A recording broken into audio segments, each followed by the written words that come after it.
আপনাকে সামনে এক কদম বাড়তে দেওয়া হবে না। 5 নাম্বার প্রশ্ন করা হবে, নবীজি বলেন আউয়ালু মা ইউহাসাবু বিহিল আবদু ইয়াউমাল কিয়ামাতিস সালাত। কিয়ামতের ময়দানে কবরের জগৎ আপনি যখন পার করে যাবেন, কিয়ামতের ময়দান আল্লাহ রাব্বুল আলামিন আপনাকে উঠাবেন। 5 নাম্বার আপনাকে আল্লাহ রাব্বুল আলামিন সরাসরি প্রশ্ন করবেন এই নামাজ সম্পর্কে, যে বান্দারে দুনিয়ার থেকে নামাজ তোদের জন্য ফরজ করি নাই, আমি বিশ্বনবী মুহাম্মদুর রাসূলুল্লাহ সাল্লাল্লাহু আলাইহি সাল্লামকে আমার কাছে মিরাজের রাতে ডেকে এনে 5 ওয়াক্ত নামাজ ফরজ করছি, এই নামাজের হিসাব দিয়ে যাও।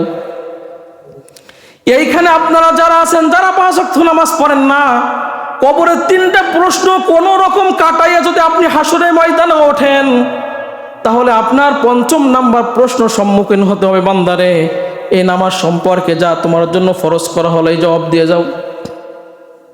বিশ্বনবী বলেন নামাজের এই প্রশ্ন জবাব যদি বান্দা দিতে পারে, এই বান্দা সফলতা সফলতা সফলতা। আর যদি বান্দার নামাজের প্রশ্ন যদি ব্যর্থ হয়ে যায়, তার সব জায়গা বিপর্যয়, সে সব জায়গা কোনো জায়গায় কৃতকার্য হতে পারবে না, তার বিপর্যয় নেমে আসবে। এই 5 নাম্বার প্রশ্ন জবাব আপনার দিতেই হবে, না দিলে এক কদম আপনাকে সামনে বাড়তে দেওয়া হবে। 5 নাম্বার প্রশ্ন আপনাকে দিতেই হবে নামাজ সম্পর্কে। এবার আপনি হিসাব মিলান, আপনার জীবনে কত ওয়াক্ত নামাজ আপনি কাজা করছেন।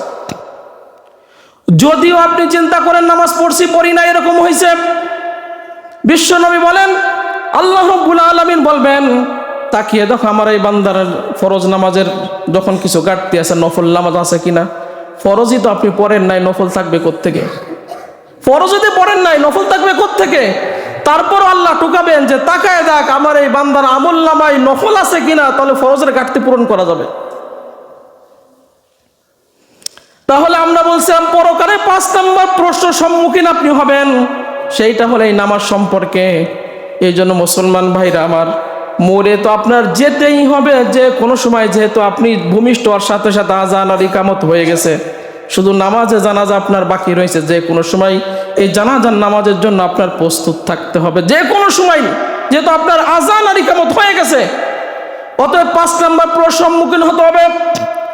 6 নাম্বার প্রশ্ন কিয়ামতের ময়দানে